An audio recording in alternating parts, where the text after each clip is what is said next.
I believe it was yesterday or the day before, the 6-hour Peter Jackson version of the Beatles' Let It Be movie I'd like to was see that. released. Were you able to watch it? Not yet, but I'm going to try and watch it this weekend, and I can't wait.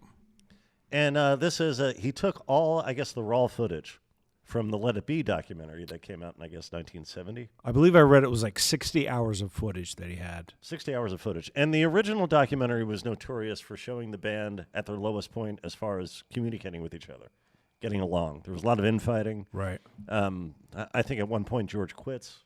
Yes, he did. And he comes back with... and they said to him, if he's not back by Tuesday, we're getting Clapton, which is so funny. I mean, how replaceable they thought him to be.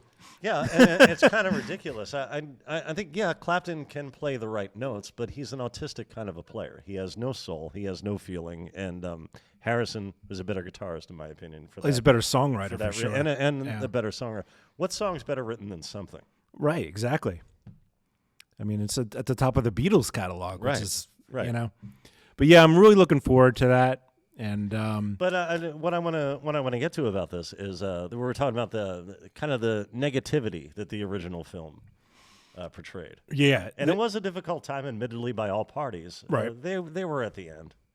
They did one album after this, and it was they threw it out there, but they were at the end. They were having management issues, and also they had all gotten married.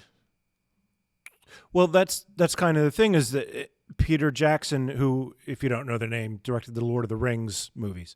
And I'm glad that they got a director of that caliber to do this project.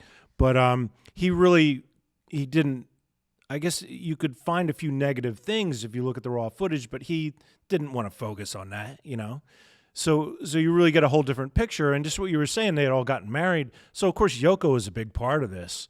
But I haven't seen it, but I read a review, and they said there's one part where they announced that Yoko's divorce became final, which meant that they could finally get married, and they were all like so happy for him, like they were all, they all grew up together and achieved greatness together. They were all good friends. On one of the anthology records, I think that announcement comes through. They're in the studio and they start playing a song in celebration. Yeah.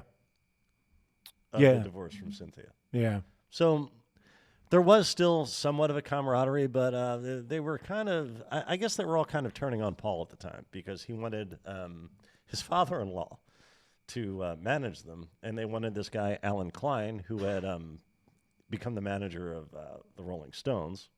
The rest of the band wanted that. And the Stones ended up having to sue him because he stole so much money from them. So ultimately, Paul might have been right. It just felt like a conflict of interest to the rest of the band. People blame Yoko, but it was an entire... Yeah. It was a business decision. Yeah, there was a lot of dynamics going on there. And Paul really, like, in the early days, John was the leader because he was just the oldest. But that changed over the years. The oldest of the songwriters, yeah. Well, yeah, Ringo was older. You're right. But yeah, John was the leader in the beginning, and then like he just didn't want to do it anymore, and Paul was the one really driving.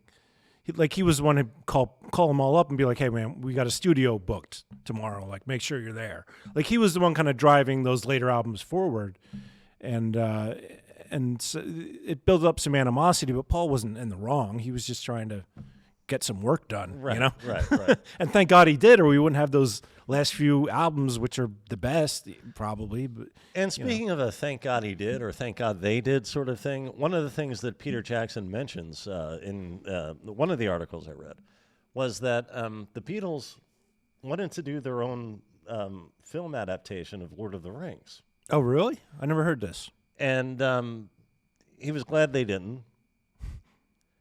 Well, for obvious reasons, but also he found that interesting that was something that they had talked about and were very interested in doing. I'm glad they didn't because apparently this was in 1968, so the White Album may not have been what it was if they had pursued this project instead. Wouldn't you have figured if there was a British super band wanting to remake Lord of the Rings, it would have been Led Zeppelin? Sure. So all their songs are about. A lot of them, yeah. The ones that they didn't steal from black guys right. were about Lord of the Rings. So the songs were about sex and Lord of the Rings. Two things that are very rarely in the same company. But yes, I also think and, so many things coming together at the same time, causing tension. I won't even say animosity within the band, that are now historical. There was, I guess, they did Let It Be first, and then they recorded Abbey Road. There was an interview that came to light a few years ago that it was after they recorded Abbey Road, apparently, and they were talking about their next album. Now, Oh. history doesn't remember that. History doesn't remember it that way. They recorded Abbey Road. They put it out. They put out Let It Be, and then they were done.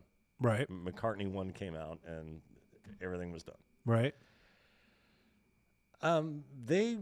There's audio of them talking about their next album.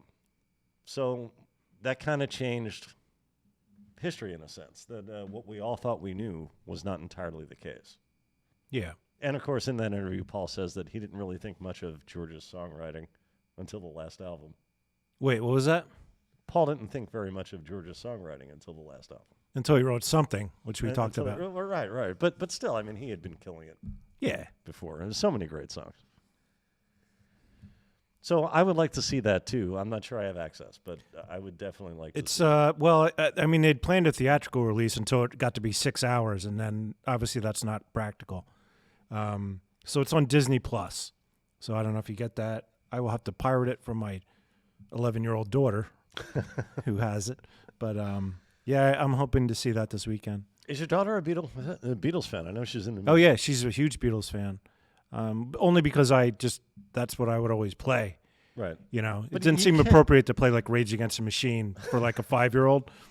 But the Beatles seemed safe enough, so I would always just play Beatles music in the car. Or what was the other one we were a big fan of? Warren Zevon. Oh, yeah. which I had to turn. I had to mute at certain points. Sure, but sure. There are certain songs you don't want to... yeah. But yeah, she's a huge Beatles fan. So maybe, Well, that's cool. maybe I'll get to see it with her. I don't know. That'd be nice. And because of that, rock and roll will never die.